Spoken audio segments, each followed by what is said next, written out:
Now we're back again, and VG is one game up currently against Burden United. Will Burden United be able to bring it back? What do you guys think? No. No. Okay, we have one no. 2-0. I think Kai is the ever so optimistic person here. I try to on the keep it desk. open. He's keeping it open. What about you, Durko? I don't know, do we follow on from what Kai was saying and, you know, Burden go to the nearest pet store, buy a lot of rabbits and just send them into VG's room or something? I mean, that is an option. And spamming them so they win the next game? That is an option. I don't know. Whatever it takes to win, Whatever Durka. it takes to win. That's I hope they channel their inner blitz and make something possible. But we'll see. What kind of strats do you expect them to go for? I mean, yesterday we said, you know, like when you're down one game and it's literally your last chance. No, I think that was the first game. We said that, and maybe you go for something really crazy. Maybe you YOLO it and just, you know, go for something radical. Do you think that's what Burden's going to do? Pudge techies. You're sticking with that one. All right. With a tiny carry, pick up an alchemist somewhere in there to try and use the Aghanim Scepter. His 40% win rate is pretty solid. So, yeah. Okay, that's your predictions. Sure. Okay, sweet. Well, if that's going to happen, we all know who to thank for that. So thanks for the inside cap. And we are heading into the picks and bans. So, guys, take it away. Yeah, welcome guys. Game 2 of this best of 3, VG against Burden. I'm Durka, joining me Hani. Game number 1, a little bit of a stomp. Ended in 23 minutes or so. You know, they were breaking the base and pretty much demolishing Burden, dismantled from start to finish. This game, we'll see if Burden can be a little more stable, get their lanes, you know, locked down, don't go for something too fancy with the aggro trial line they pulled. But so far, bans and picks, pretty standard. Wisp from VG banned out, while Burden take out the Undying. Do you think the Burden do go for something fancy? You know, we've been kind of joking about it a little bit in the analysis. Do they go for something like a Huskar, a Techies? Do they play something completely unconventional? Or do they just try and draft more solidly? I think to me the most important point for their draft is that they need to find something that they're comfortable playing with. Obviously, the Naga strat that we saw in the last game was not in their comfort zone whatsoever. They don't, like I mentioned, it's something you have to practice over and over to make it work. It's not easy to set up, and it requires a lot of team play to make it happen. And I just hope that with the second game in this draft, like in this best of 3 series, we're gonna see Burden United going with comfortable heroes, like the Kunkka for Sing Sing. Parham is one of his heroes for sure. He had great success with a hero before. But just generally go for a draft that suits them a bit more, take it easy, and even if it doesn't work, you know, just have a comfortable atmosphere in this game with the picks. Yeah, go for their signature heroes, go for things that they've definitely shown they can perform on. VG not taking too long to get Queen of Pain and Earthshaker. They're good lane dominance, and we've seen multiple heroes play this co-op. I'm not sure if Isis has taken it to off lane, but we've definitely seen it run mid and safe lane, while Earthshaker can play the holding role towards the middle lane, can stack, can pull, and then could play defensively to save whatever core you've got running towards mid. A Burden so far with the Gyrocopter as their first. Necroman, he's had some pretty hot and cold performances with this so far the tournament. He's had a pretty good run in the last couple of games though. You know, he's got a lot of farm, they've stacked for him. And I think that is one of the most important things for Burden. If you do lose the laning phase, is having a fallback plan. Having a way either with the heroes that you choose, if laning phase goes wrong, that they don't need heavy itemization, that they can just work on their own skill set. Or you farm up, or you stack up for them so they can farm in the mid game. No, definitely. I mean, the two first heroes of VG Gaming here, Queen of Pain and Shaker, are very versatile. Like, they can still go in all kinds of lane. But the one thing that stands out to me is it's two heroes that offer you a lot of 5-on-5, a lot of burst, and the lockdown from Shaker is great for any kind of lineup. Shaker is a hero that's very versatile. Like you were mentioning, it can be a support role, but it can also be the offlane role. It can be the Queen of Pain on the safe lane. It can be Queen of Pain on the mid lane, even potentially offlane. Who knows? They're not set at all. While looking at the lineup of Burden United here with their two opening picks, Gyrocopter, most likely I think it's a hero that Necroman plays, right?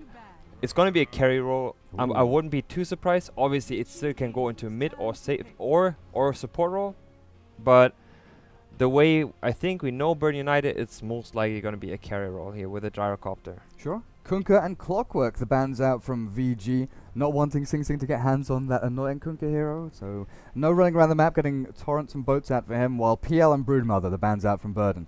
Maybe expecting Queen of Pain to be that mid hero, or just not wanting how to get his hands on that PL, although it can be said, Ice kind of started off this trend for VG with the PL offlane. How didn't start playing it until, a week or so after Ice said, look, we can run this in the offlane. Yeah. I think that 2 bans are solid. Overall, I think it's good that Burn United bans out the Broodmother at this point.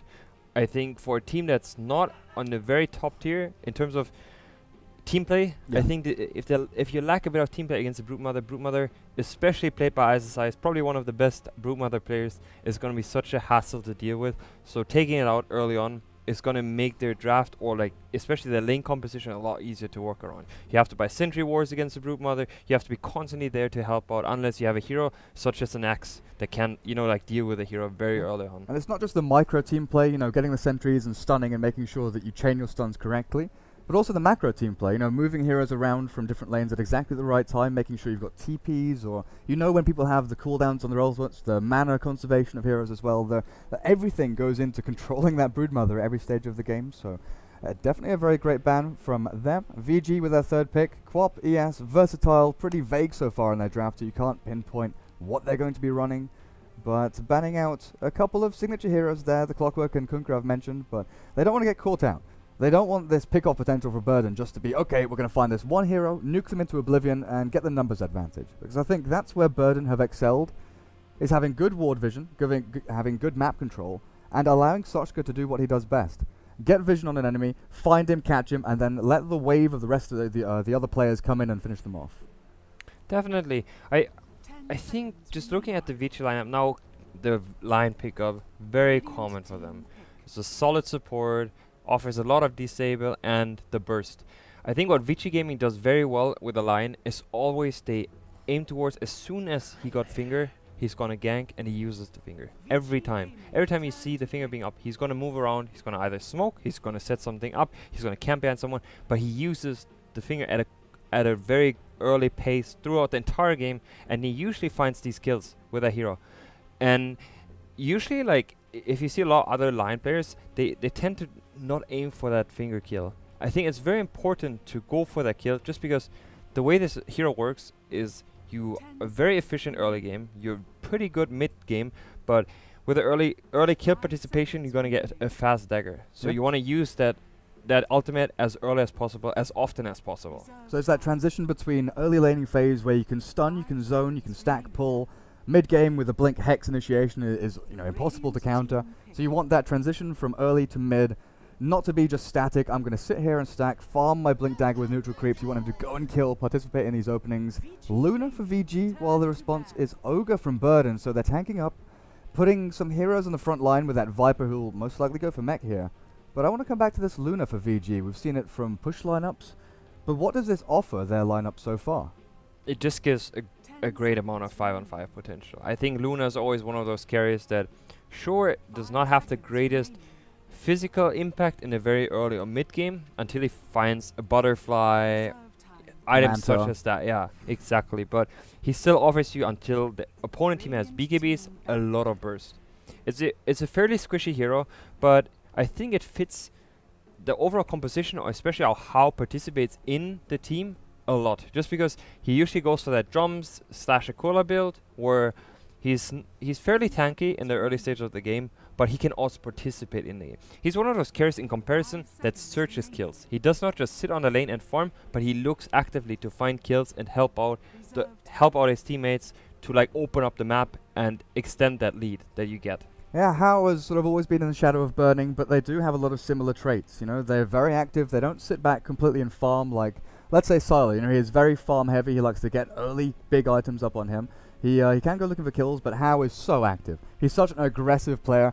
I still remember when they were looking for a replacement from Black, and the comment that was made was, we're looking for an aggressive Chinese carry, and you're sort of sitting there thinking, well, the one option is Hao, and he did end up joining VG. He's done very well so far. Luna going to be his hero. The Tidehunter banned out by VG, while the final ban for Burden here, it looks like VG Gaming are looking for an Ice hero, but they take out the Enigma. So 5v5, you mentioned 2 or 3 times here, the way this draft has progressed.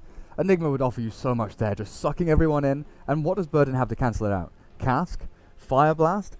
there's nothing really to try and stop that black hole from actually channeling. I mean, the one thing when you play against an Enigma, or if you're afraid of Enigma draft, right, is you need to have BKB disable.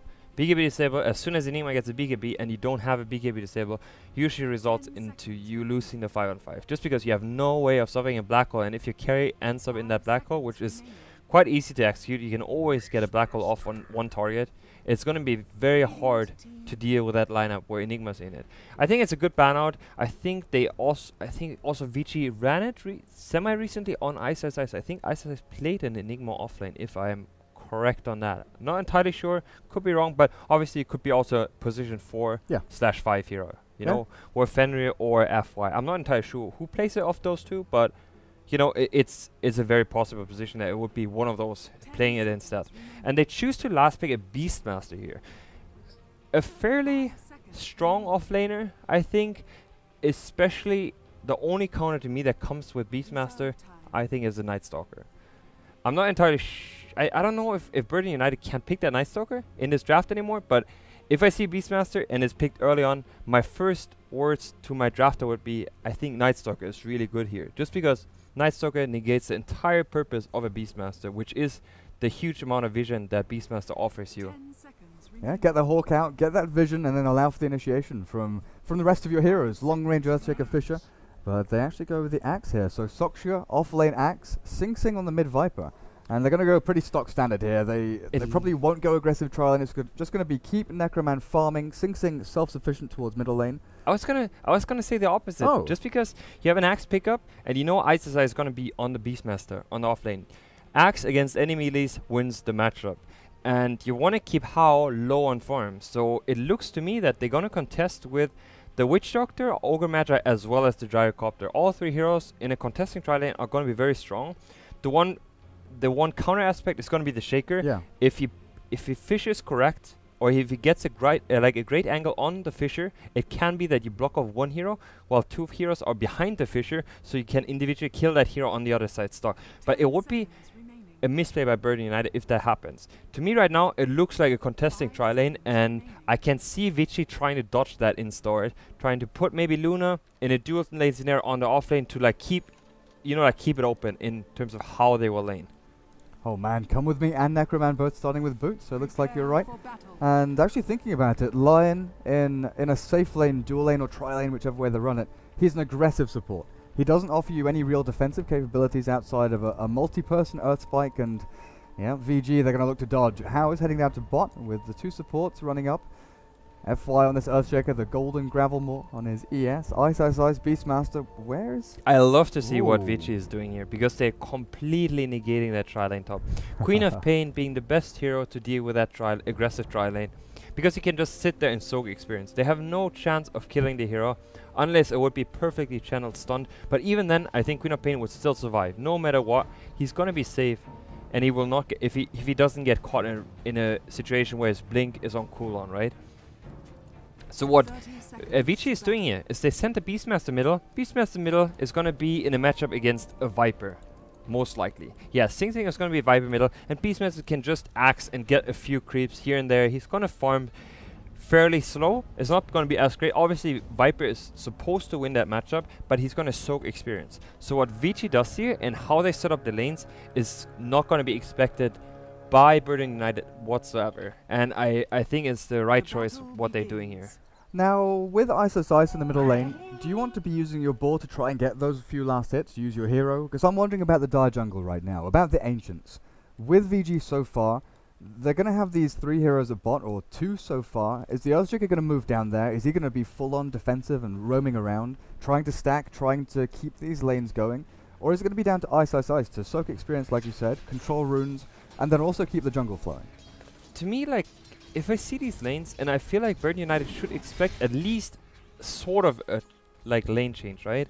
And right now, the lanes, how they start, benefit Vici Gaming a lot. Sure, they have a mid lane that's not going to be that great for you, but you know, a Beastmaster can always sit middle and get experience. It's not a big deal. But bottom lane, if for example he had a Witch Doctor sitting bottom with the axe, this dual lane would do completely fine against a Luna plus Lion. And now, bottom lane, we might actually see an engagement onto the axe here. They're getting ready. Come with me, was up at top, but no, we're going to start off with the Fisher from Earthshaker. Soshka now stunned up, locked down. How does not have a Lucent Beam, so there's no further nuke damage, but the body block from FY is perfect, keeping him in the trees, and first blood, it goes the way of FY. Down on the spot lane, VG, good start, not as great as game number 1, but still, getting first blood on Soshka. And this seems to me just like a miscommunication from the top lane. To me, if you see a Queen of Pain top, you see 2 supports that are missing. You already see a line onto the bot lane, top lane. Ooh, Cask, not going to finish him off. Super, staying alive with the tango regeneration. And that's what I was trying to mention earlier. If he has to blink up, he's not going to die to this combination. This is pretty much no chance of getting a kill. But going back to my point earlier is that when you see no supports and you already have 2, you know, like you have a dual lane that pushes you, then you should watch out as next on the bottom lane, as well as you should have supports calling for you that supports are missing, and you have to stay further back. Think about it, if Birdie United would have started with a dual lane bottom, exactly what they're doing right now. This is the 2 heroes that should have been bottom from the very start, and then they can adjust if it's a tri-lane top. A support rotating from bottom to top, no problem. You will make sure that Axe will have an advantage in the lane. But it did not work this way because they just started with a tri-lane top and did not have that support that could help the Axe on the on the bottom lane. And this results into a disadvantage just from the very start. Well, so far last hit wise, Ice is actually 8 for 0. So not only getting experience, but a few last hits in here with a double bore. Sing Sing, sure, 9 and 4, getting a little bit ahead, but oh boy, where did that happen? How looking now to turn back around onto Soshka. He's got Lucent being level 1 and will throw it out, but Fenrir a little bit too far away to get the Earth Spike. They're still chasing, they're still trying to get in here, but Cass will turn things around. Paris doesn't want to get in with a call, and that'll just be a straight turnaround as How and Fenrir back up to the creep wave. Although, Come With Me is actually coming in. Fire Blast onto How, the stun. Just keep him in, but that's a good 2-man Earth Spike from the line, keeping them out. FY not throwing out the Fisher just yet, so Dire Courier was that, just died with Bottle and Boots over towards the middle lane. That will hurt the Beastmaster quite some, because I believe it was the bottle on top of that, right? Yeah, so he has to sit further back, but the good part is at this point he's still at max HP, so forcing a Beastmaster out of experience with a Viper that has no nuke whatsoever, no stun or initiation to stop him from soaking that experience is going to be very hard. It of course hurts him in terms of gold.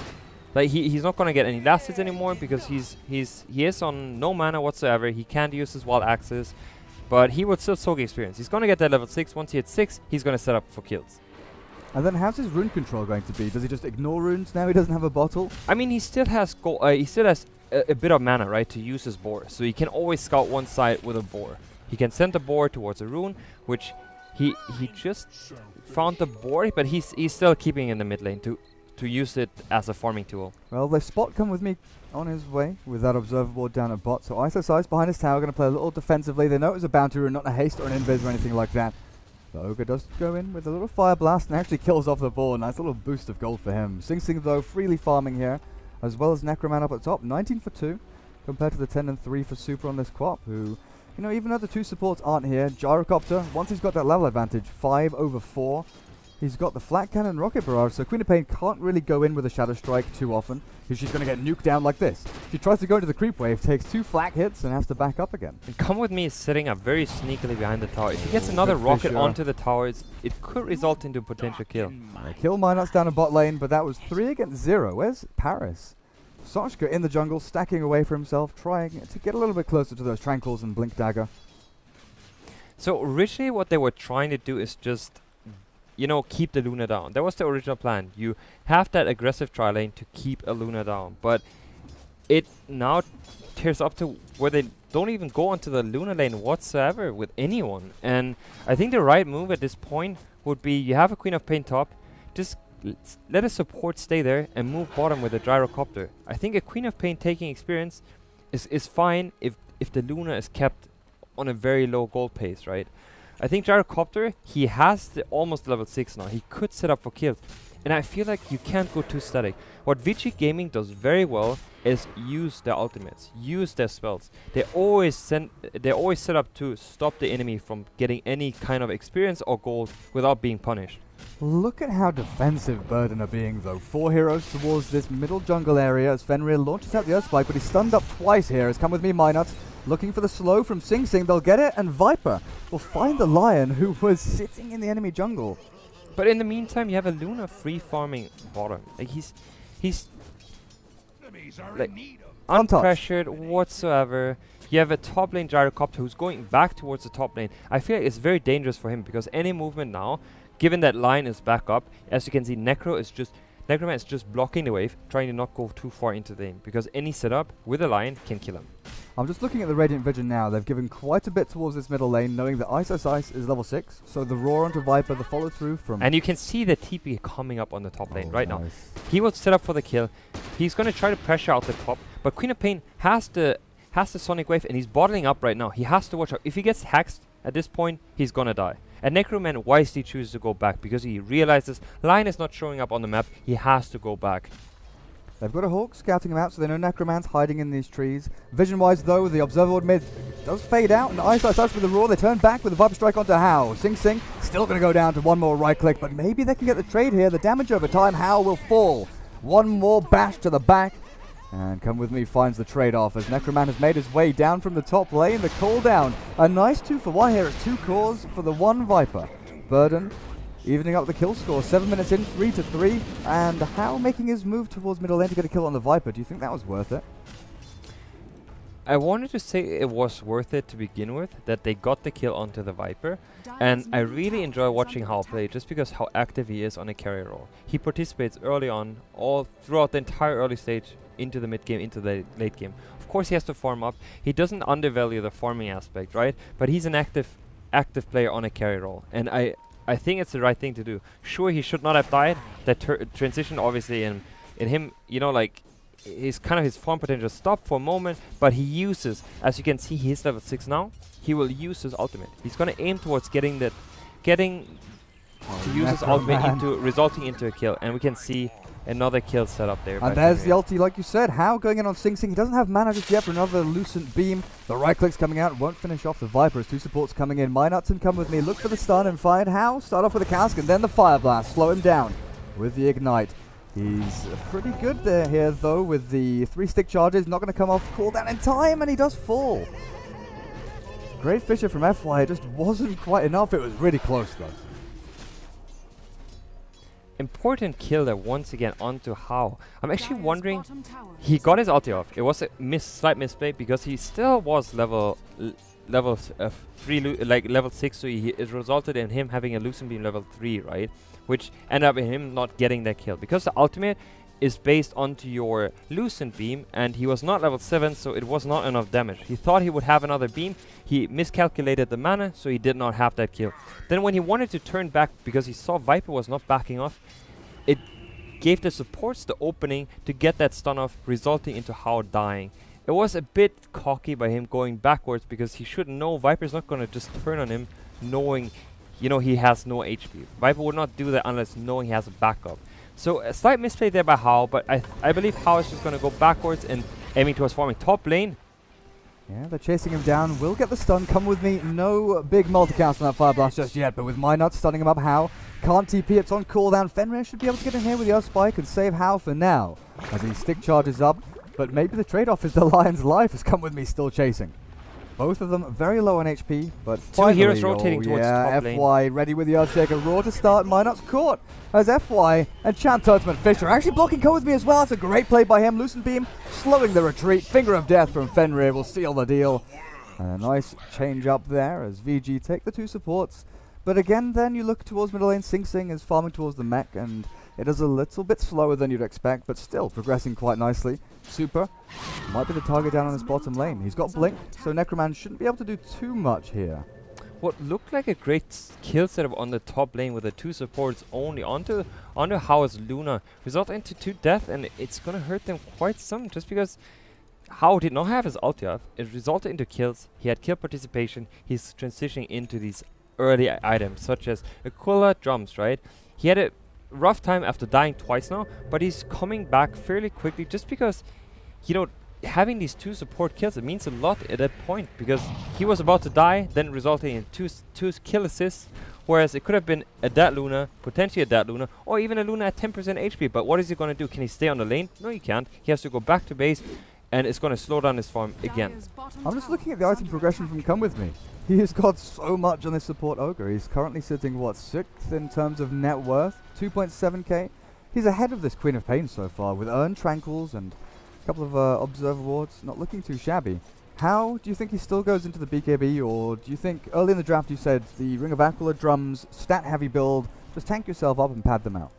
I think Hao's one of those players that really enjoys to get drums Aquila almost on any carry. Like, you see it on his Phantom Lancer over and over again. You see it on heroes such as Luna, just because they have early kill participation. I think it's a lot about that, on how he trends to use his hero. He has his ultimate up, so I would not be surprised that we see a movement towards top lane. And as we can see, we have 3 heroes smoking up behind the tower to set up kills / tower push. Ice to start things off. Actually, Lucent Beam will find that. Minot's though roared up and taken down. Good Echo Slam from FY. Only on one, but it's the one they need. Ogre, again, falls with his comrade. The Witch Doctor, 2 supports dead. Is the farming now worth it, though, for their core heroes? Because they're losing tier 1. The pushing has begun as Ice, he's got his Necro 1. And they're just adding so much pressure onto these towers that Birdie United with pretty lackluster teamfight capabilities, maybe now with Sochka's Blink Dagger, which is what I was looking for, they can start to defend their towers and look for a group up into fight. Or maybe they're looking for the Mech. Oh, that's done as well. That's perfect timing for Burden. Mech, Viper, Blink, Axe. Time to group up and take these big fights, right? It's very true. They need to make something out of these key items that they just picked up. They have to make a gang happen, and I believe they're gonna set up towards either push on bottom lane. Viper is moving towards bottom lane now, but at the same time you can see pressure already coming onto the tier 1 tower in middle lane. They know that no one is there, and as they saw with the middle lane ward, the Viper is moving towards bottom lane, that they want to push. Then they have to push. Well, let's start it off on Hao, but good Fisher not allowing the crawl to come out of Sochka. I don't know if that was intended, but Hao turns around now with his Eclipse. Damage output's pretty big, but not great enough, as Sing Sing's mech keeps them all healthy, and they get the Culling Blade and back up. But like you said, Fenrir getting time to farm Blink, get experience on top lane, middle lane, super. Building into a Necrobook, it looks like, on this Queen of Pain, and tier 1 taking a little bit of damage, while Burden are setting up again down at bottom. Paris jumps in, FY caught, and with a cooldown, that should be a pretty simple cleanup. I think the problem here for Burden United, despite them getting kills, there's still 2 lanes that pretty much free from. Fenrir is getting closer and closer to his Blink Dagger. He's going to have that key item fairly soon. He's sitting at 1300 gold, so not too far away. And then on the mid lane you have a Queen of Pain that just pretty much is sitting there just free farming as well. There's little setup. There's an Ogre that has where you have the target stun onto Queen of Pain, but at the same time, if Axe is not there to follow up, he's not going to die. It has to be the 2 heroes pretty much standing together. I think a Witch Doctor stun is not going to result into a kill, so it's the only setup for you. An Axe, pretty much an Axe only, that can get you that kill onto Queen of Pain. They find Super here with a call after stun. They're dropping him low, not within the threshold, and Sochka misses out on the Culling Blade. Battle Hunger is not going to be enough as he gets to the fountain and heals up with a bottle just in time. Super makes his way out with a beasting of health, while up at top we're looking at Necroman. The Gyro's caught, Ice with a Necro level 2. And this is VG. Small margins, but it's the margins that matter. They keep finding the picks on the side lanes, and while Burden United now pressures the mid lane to try and get another tower, which results into them they get that tower, but at the same time you have side lanes pushing. You have side lanes farming, and are they pressuring right now? How is Luna? No, they're not. And if you look at the net worth of the Beastmaster, who started in a matchup with his bottle being taken away from him for 3 minutes because the courier died. Well, he gets his freaking revenge as he roars the courier and takes it out.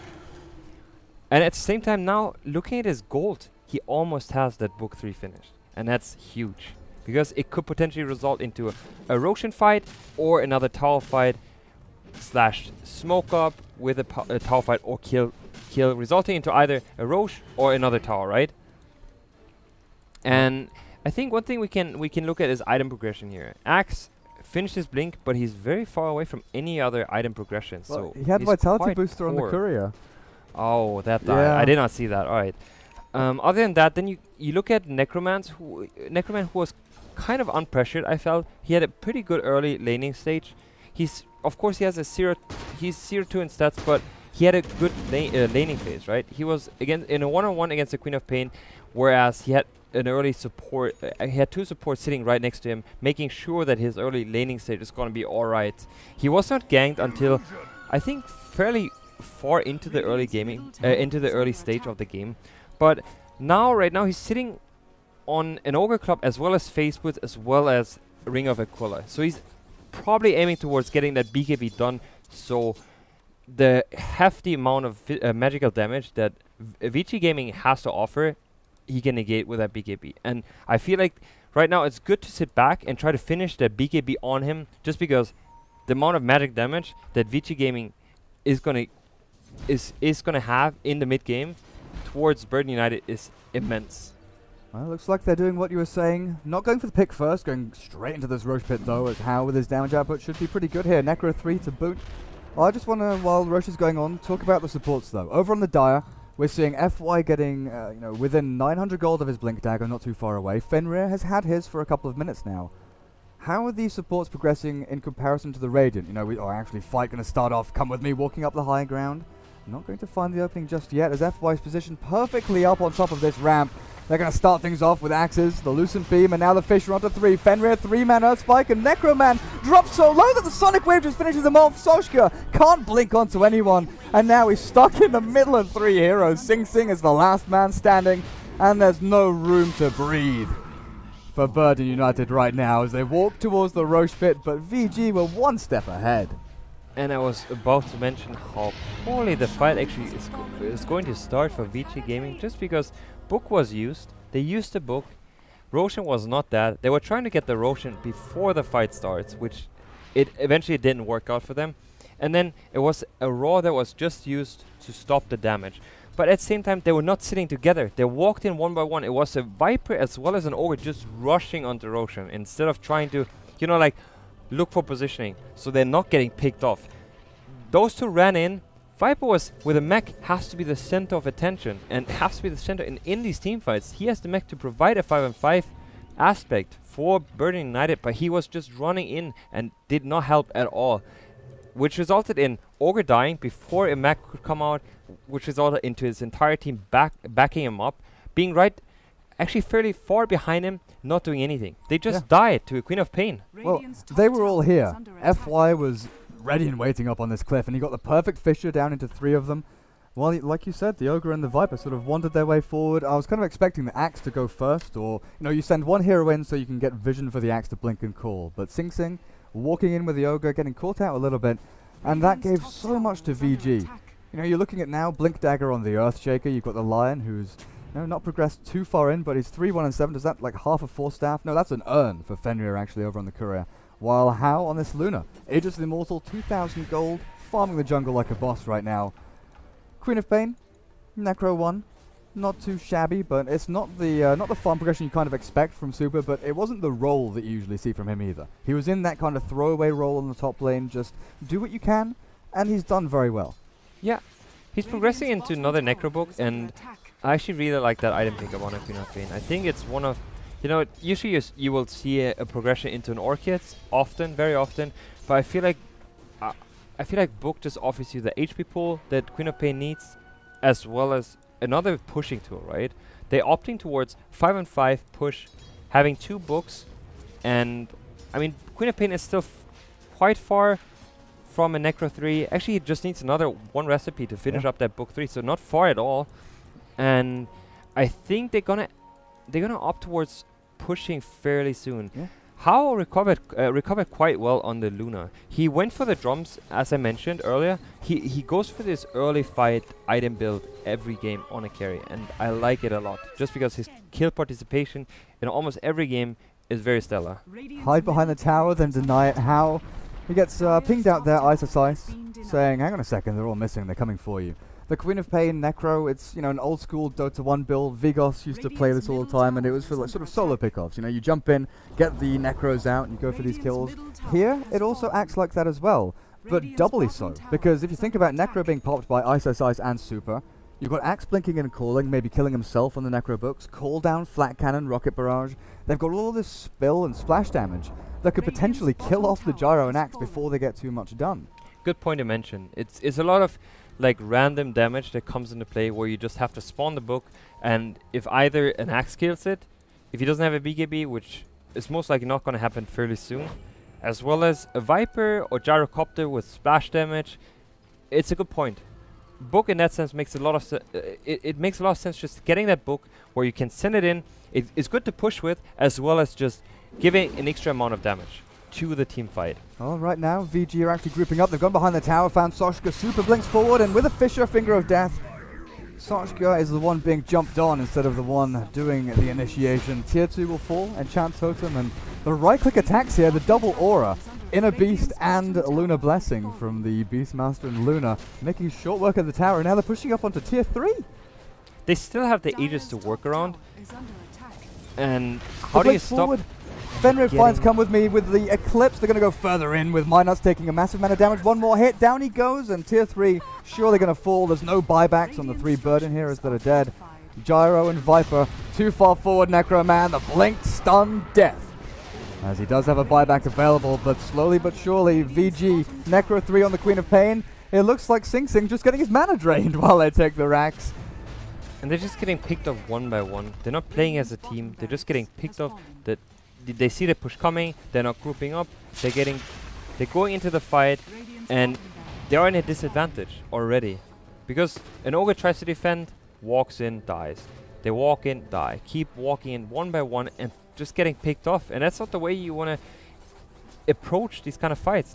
If you want to have a shot at bringing it back to 1-1, you need to work as a team. And it looks like Bird United is not on par at all right now. Over half of Hao's net worth is currently sitting in gold. Well, he just spent a hell of a lot of it. Is that a Scud? No, he's built Aghanim Scepter. Hao is building Aghanim Scepter on the Luna. Oh, that's so good.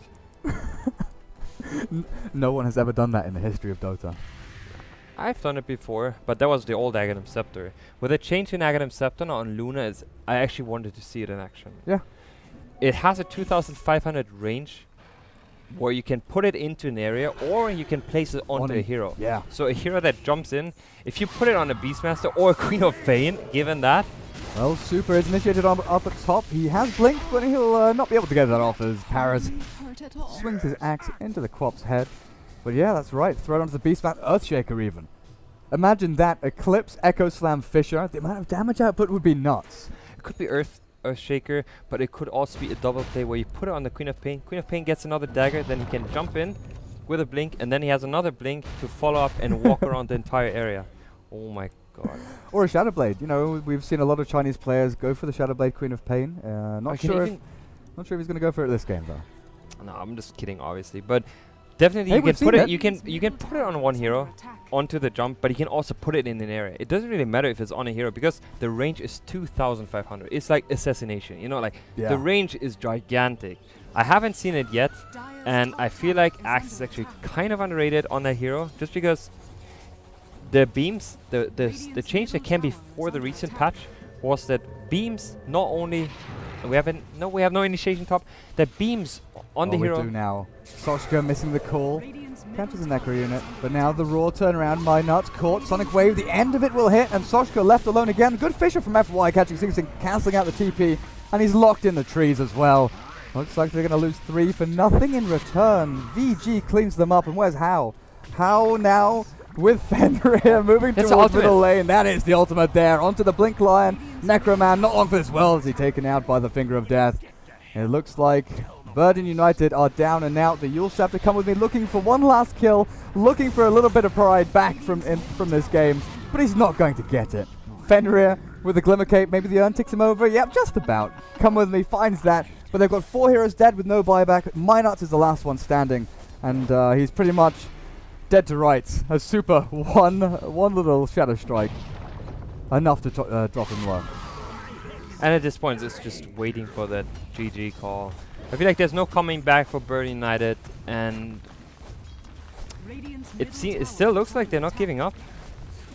Well, their respawn timers are still relatively low. They're alive in 15 seconds or so across the board. So maybe one last fight, one blink call into cooldown, try and salvage something from this series at the very least. Sing Sing almost getting hit by the glaives. They're bouncing into these tier 4 towers. How he's got his ultimate 87 seconds, so we're not going to see another big Eclipse play, I don't feel. Ice Size clearing up top lane. Well, the rest of his team is finished up mid. Soshka with a big blink in. Here we go. The call down to Lamb onto How and FY. A lot of spill damage as How will drop along with that Earthshaker.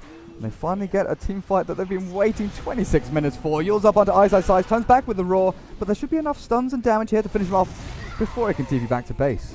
They have lost. Yeah, like I was saying, it's sort of one last hurrah. Let's get some kills, lads. Let's do it. They do get a couple, but in the end, it's too late. Mega creeps. GG is called. Burden taken out by VG here. 2-0 in this best of 3. That this time around, it felt like Burden United had a better early game than they did in game 1. Like to keep this positive, I really felt like they started to like pick up on them kills, but then Luna started to get so much free farm. Queen of Pain also had a really good time. What do you think went really wrong for them? I mean, it was simply just like game 1, they were simply outclassed in so many ways. I think Burden United did a good job of like rotating a bit. Like the fact that they caught out the mid lane a couple times was nice. It was just the downside of if you're outclassed in every single lane, every single player, it's like, what do you do? Well, you try and get aggressive, but eventually you're going to fall behind in some ways, right? Like the Luna gets free farm, and eventually the Queen of Pain like gets some free farm as well going into the mid game. It's just like you don't have a whole lot of openings with that kind of aggression to continue, especially with their lineup. Yeah, like 13 minutes in, they got, or 13, 14 minutes in, they got the blink on the Axe, mech over on the Viper, and that seemed like the time where, you know, they were hitting their stride. That's where they could make things happen, and they did. They got a few kills. They stuck it to VG. But at the same time, you know, Hani was mentioning that they're getting free farm on the Queen of Pain, on the Luna. They kind of just dodged these fights. They weren't going 5v5. They weren't clashing heads, which is what Burden wanted. They wanted these big clashes where they could get call down, get the Berserker's call onto multiple people. It was always sort of one throwaway kill here, another throwaway kill there, while VG were making up for it in other ways. Do you feel like they should have pressured the lanes more in that regard? Like maybe not giving Luna all that free farm? I think the number one issue that I saw with Burden United's kind of lane compositions that they had is it was very obvious on paper what they're going to do. They're going to contest with Gyrocopter, Witch Doctor, and Ogre. And Vici Gaming saw that coming, so they adjusted their lanes properly. They had a Beastmaster in the middle, which is going to just sit there against the Viper, where you're going to have a Queen of Pain top against an upcoming tri-lane. That a tri-lane can kill a Queen of Pain. It's not happening. And then you have an Axe bottom lane, and they knew these lanes are going to happen. And if you don't anticipate Vici Gaming to respond towards your aggressive lane setup, then you're very wrong, because obviously they're not going to just go with standard lanes and just hope for the outplay on their side, right? Because they are in a scenario where the lanes are going to be a lot harder. And I think what they should have done is wait and have potential dual lanes at the very start, and if VG Gaming would just sit with a tri-lane top, then a Witch Doctor can rotate there as well. But you make sure that Axe has a good time at the bottom lane in start, because if a Beastmaster is going to sit against an Axe on the bottom lane, then Axe obviously is going to win that matchup. But VG Gaming did not have the setup, and that resulted to me into a snowball on the lanes already. Yeah, and going into the mid game, that like when they hit their stride, they didn't have any capabilities of being able to push down towers and really force Vici Gaming to fight. So when Vici Gaming wanted to just dodge and, you know, split push and free farm on Queen of Pain and Luna, they could do so while pretty much you were left Burden United hoping to be able to fight, but really being unable to find any sort of good team fights when they hit their kind of strongest stride. Yeah, but still they put off a fight. They didn't give the win for free for VG Gaming. But still, VG Gaming did manage to come out on top of this best of 3, and that means they are now heading into the grand finals, where they will be facing off against Team Empire and maybe get their revenge, as yesterday they were dropped down into the lower bracket because Empire came out on top after we have seen like 3 really incredible dominant game from either of those teams. Now we're going to head into that grand final, which will be a best of 5 with a 1-game advantage for Team Empire in just a bit. But before that, we once more going to head into a quick commercial break.